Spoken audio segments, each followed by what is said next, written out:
Hi friends, আজ আমি বানাচ্ছি ম্যাঙ্গো মাস্তানি। তো ফার্স্টে একটা আম নিয়ে নেবো, যেটা কাট করে নেবো। অ্যান্ড কাট করে নেওয়ার পর সেটাকে স্লাইসলি কাট করবো। কাট করে একটা মিক্সি ব্লেন্ডারের মধ্যে কিছুটা আম, তার মধ্যে একটু চিনি দেবো।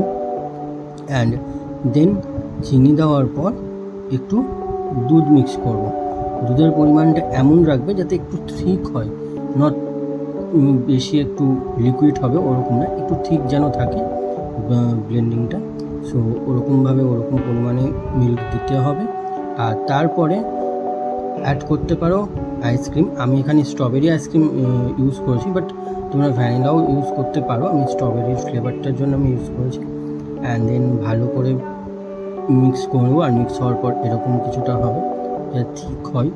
অ্যান্ড দেন একটা কাঁচের গ্লাসে কিছুটা আম দিয়ে তারপরে এরকম করে ঢেলে দেন একটু আইসক্রিমের গার্নিশ করে তার উপরে আবার একটু সেই মিক্সচারটা দিয়ে তারপরে তার উপরে একটু আইসক্রিম দিয়ে আর একটু আমের স্লাইস দিয়ে দেন গার্নিশ করবো।